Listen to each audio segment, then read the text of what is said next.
De volta aqui com o TV Mar News, olha, no próximo dia 27 de janeiro, faz 9 anos da tragédia da Boate Kiss, que matou 242 pessoas e feriu outras 636.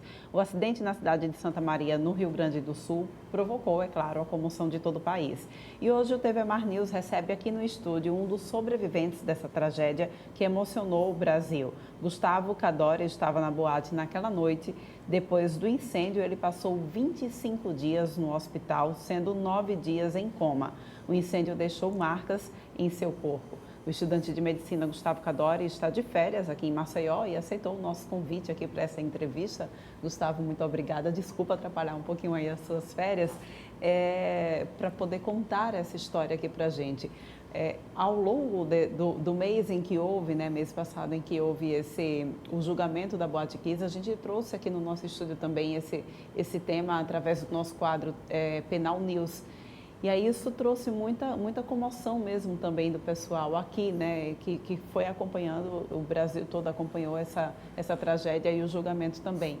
Eu queria iniciar a nossa conversa primeiro te perguntando se 9 anos depois dessa tragédia, você ainda lembra daquela noite? É difícil esquecer, né? A gente sempre parece que aconteceu há pouco tempo, assim, né? Porque parece que muda, como é que eu posso dizer assim? Parece que a vida conta até 2013, que foi quando aconteceu, e depois de 2013 os fatos que aconteceram depois, então é meio que parece um divisor de águas, assim. E todo dia eu acho que quem sobreviveu é muito recente, assim, sabe? As imagens do que aconteceu aquele dia. Como você conseguiu sair da boate?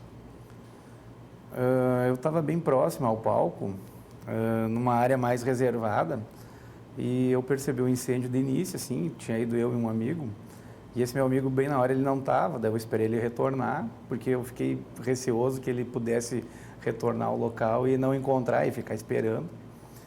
E aí foi quando começou a gravar, eu pensei, vou tentar ver se eu localizo ele. Só que bem na hora que eu fui sair desse lugar, ele voltou e eu disse, vamos embora que vai incendiar a boate, né? Porque eu vi o pessoal tentou apagar, né? Começou o fogo começou pequeno, assim.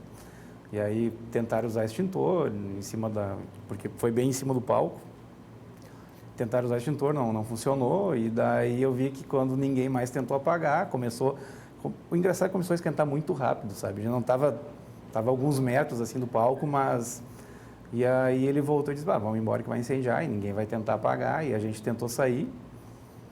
E aí logo no início, assim, acabou que eu me perdi dele e eu consegui sair de maneira isolada e só tive notícias dele depois, assim, quando... foram uns 12, 13 dias depois, assim, que eu fiquei em estado de coma induzido e 13 dias depois eu fiquei sabendo que ele estava num hospital em Porto Alegre também, mas hoje ele está bem, assim. E como foi esse tempo que você ficou internado em coma?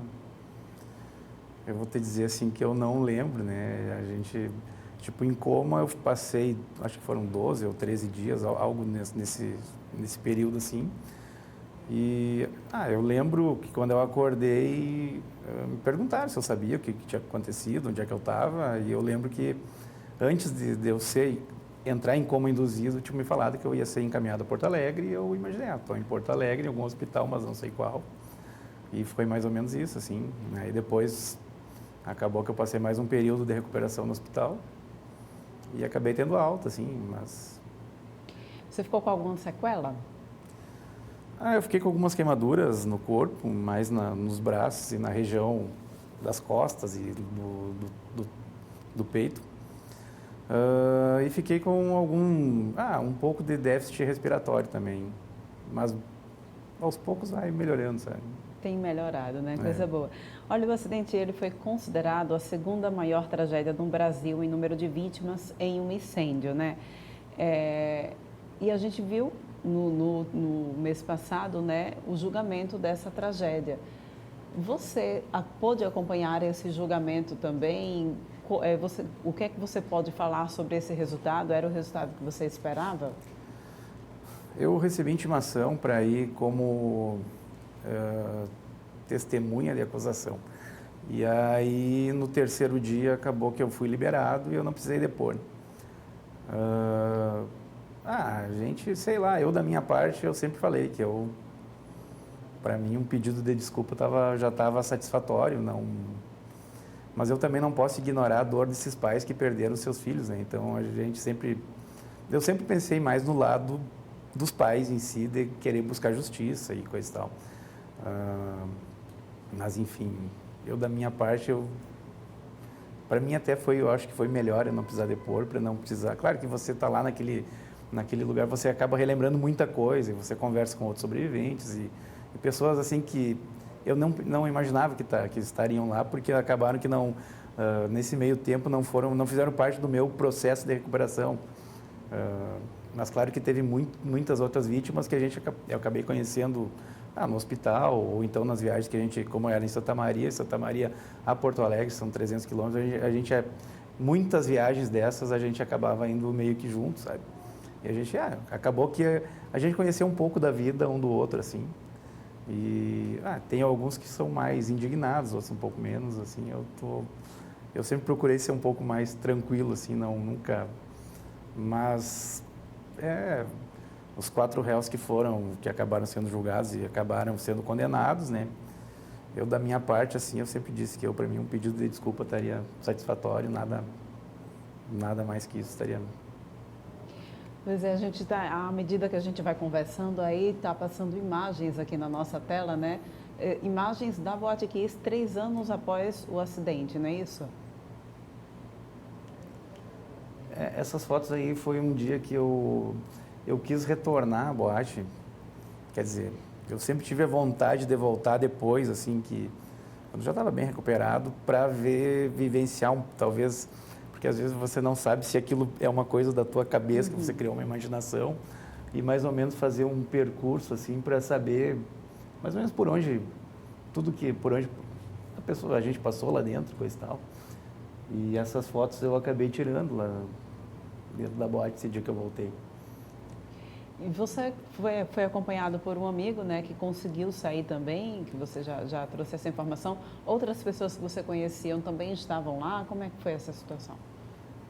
Na verdade, esse meu amigo, ele desmaiou próximo à porta e ele foi retirado. Ele só recuperou a consciência depois no hospital, sei lá, 15, 20 dias depois, quando ele acordou do coma também. Nesse dia tinha ido eu e eles apenas. Daí, dentro da boate, eu encontrei 2 conhecidos meus que não conseguiram sair. E aí, eu lembro que um deles eu conversei rapidamente, o outro eu conversei um pouco mais, assim, uns 10, 15 minutos. E a gente acabou, foi o último contato que a gente teve, né? Porque ele, segundo relatos, ele saiu e retornou à boate para encontrar amigos e tentar retirar acabou que ele não conseguiu sair mais, né? Retornando sobre o assunto do julgamento, né? A gente trouxe aqui essa conversa, como eu já te disse, no nosso quadro Penal News, e uma coisa que nos chamou muita atenção foi exatamente a prefeitura, o governo do estado não terem sido responsabilizados pelo que aconteceu, uma vez que é a prefeitura e o governo do estado que deu o alvará de funcionamento da boate, que inclusive estava, como nós mostramos também aqui no quadro Penal News, há 4 anos antes do acidente, já tendo reincidivas, funcionando de maneira ilegal, né, digamos assim. Pesa isso para você? Como é que é a opinião das pessoas envolvidas, que se envolveram também, vítimas sobreviventes dessa tragédia, em não ver o Estado, a Prefeitura, enfim, sendo responsabilizado pelo que aconteceu? Pois é, até no processo inicial, até esse pessoal tinha sido intimado, convocado, enfim, eles viraram réu e com o passar do processo foram passando os anos, tanto que, né, 2013, o julgamento foi agora em dezembro de 2021, então foi passando o tempo e foi reduzindo a lista e eu vejo assim, muitos pais, quando foi reduzindo a lista de responsáveis da prefeitura, do estado em si, gerou uma certa revolta entre os sobreviventes e também entre os pais, né? Mas enfim, né, quem somos nós para contestar a justiça, talvez, enfim, sei lá.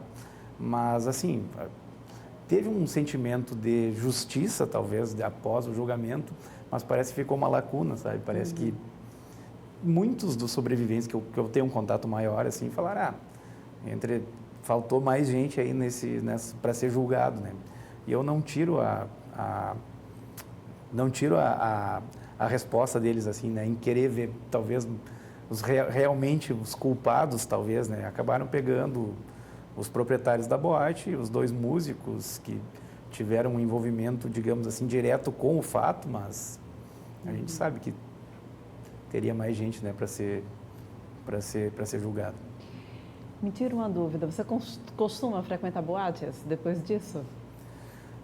Eu costumo, eu não fiquei com receio, assim, de frequentar lugares fechados, não.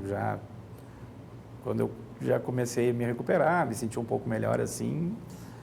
E os amigos são muito importantes também, né, nesse fato de recuperação, a família, com certeza, meus familiares me ajudaram muito, sabe, na época. E não fiquei com receio, assim, de frequentar locais fechados. Claro que muda um pouco a tua percepção, né? Você entra num lugar que você não conhece e, tipo, inconsciente você já gera uma rota de fuga, digamos assim, né? Olha, eu devo confessar que depois, acompanhando mesmo a tragédia, eu, sempre que vou a locais fechados, eu procuro ver por onde eu posso sair.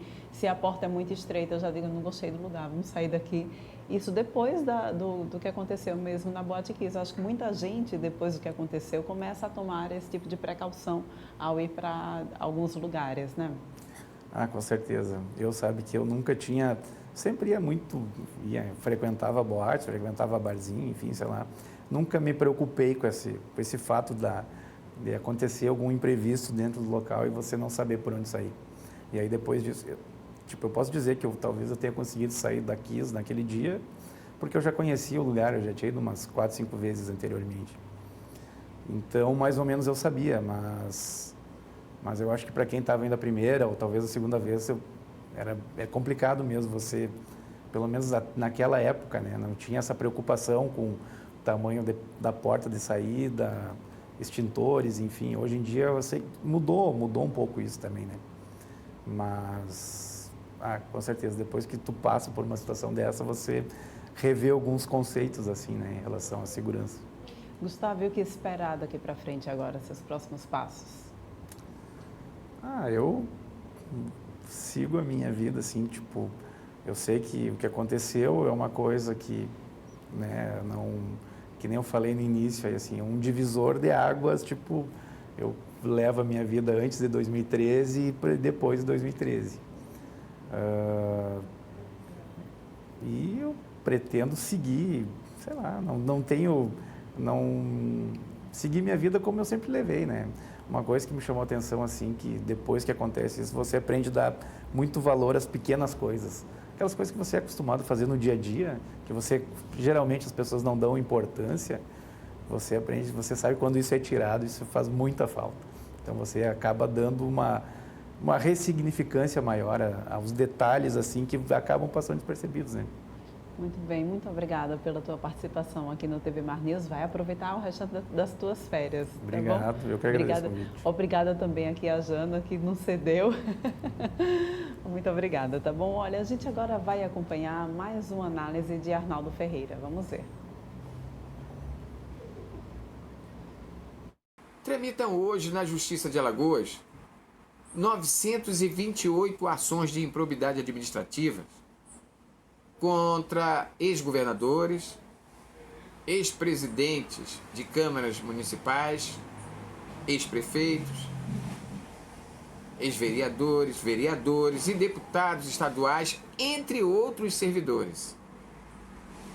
Este é um trabalho minucioso, uma pesquisa minuciosa do coordenador do Núcleo de Defesa do Patrimônio Público do Ministério Público Estadual, do promotor de justiça José Carlos Castro, que é considerado um promotor da chamada linha dura do MPE de Alagoas. Se todos os réus fossem julgados e condenados hoje em segunda instância, eles teriam que devolver mais de 3,3 bilhões de reais. Isso significa 1/3 da dívida pública, estimada hoje em 10 bilhões de reais.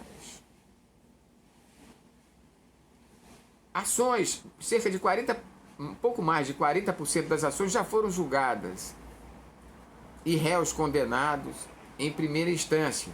Um indicativo forte de que o Estado tem a receber 100 milhões de reais. Isso é muito pouco para quem desviou 3,3 bilhões de reais. Mas já é um caminho interessante, tanto para o Ministério Público como para a Justiça, acabar com a impunidade contra os que lesam os cofres públicos, achando que vão se dar bem nesta história. Pois é, né, gente? E a gente vai encerrando o TV Mar News de hoje, mas antes eu gostaria de te lembrar que se você não conseguiu acompanhar o TV Mar Verão, que foi exibido no sábado, você pode acompanhar no nosso YouTube, tá bom? Vamos ver mais um pedacinho? Um beijo grande e até amanhã, 8h30, aqui no teu canal 525 da NET. Nessa época do ano é muito importante, todo mundo quer ir para a praia, a gente precisa cuidar muito bem da nossa pele para a gente poder prevenir todas as queimaduras, fator de câncer de pele, né, fator de risco para câncer de pele e tudo que o sol traz também de ruim. Então é muito bom se prevenir e ter saúde. Pois é, então olha, para que a gente possa fazer isso da forma certa, vamos sair daqui, vamos lá embaixo? Nossa, a vamos gente sim. desce e confere como que o pessoal lá na praia está se cuidando. Cíntia, já tem uma moça aqui pegando solzinho. Vamos lá, fazendo vamos o que lá. eu gostaria de estar fazendo, viu? Eu vou ser sincera com você. Vamos ver se ela consegue falar com a gente. Bom dia, teu nome? Jasmine, olha, você gosta de tomar sol, pelo visto, né? Bastante. Mas quando você está tomando sol, o que é que você faz? Antes de sair de casa, eu gosto de passar no protetor solar. Aí antes eu passo protetor, passo maquiagem, escolho a pele e venho pra praia. Quando na praia eu faço aquele óleo assim, que geralmente a gente compra em farmácia e fica aqui só no sol. Pronto, olha, pra dizer se você tá certa, baixa aqui com a gente. Cíntia, ela fez esfoliação na pele antes de sair, passou protetor solar, chega aqui ela passa óleo, tá certo? Ô, Jasmine, eu sei que você gosta da cor do verão, né? Mas não é legal passar óleo nem esfoliar antes de pegar sol. O ideal realmente é usar o protetor solar, né? E também fazer uso de sombras para que essa exposição não seja direta, tá certo? Então, assim, um fator de proteção de 30 pelo menos, para que você possa estar protegida. E o protetor com cor? O protetor com cor é maravilhoso, ele ajuda na barreira, ele ajuda na barreira física. Então, se você puder usar com cor, é melhor ainda. Mas me diz uma coisa, eu tenho certeza que você está se bronzeando para isso, para garantir aquela marquinha do verão, não é isso? Com certeza. E também disfarçar pelo... Me diz uma coisa, para a gente garantir aquela marquinha que a gente tanto gosta, dá para garantir a marquinha sem se expor? Dá para garantir a marquinha sem se expor?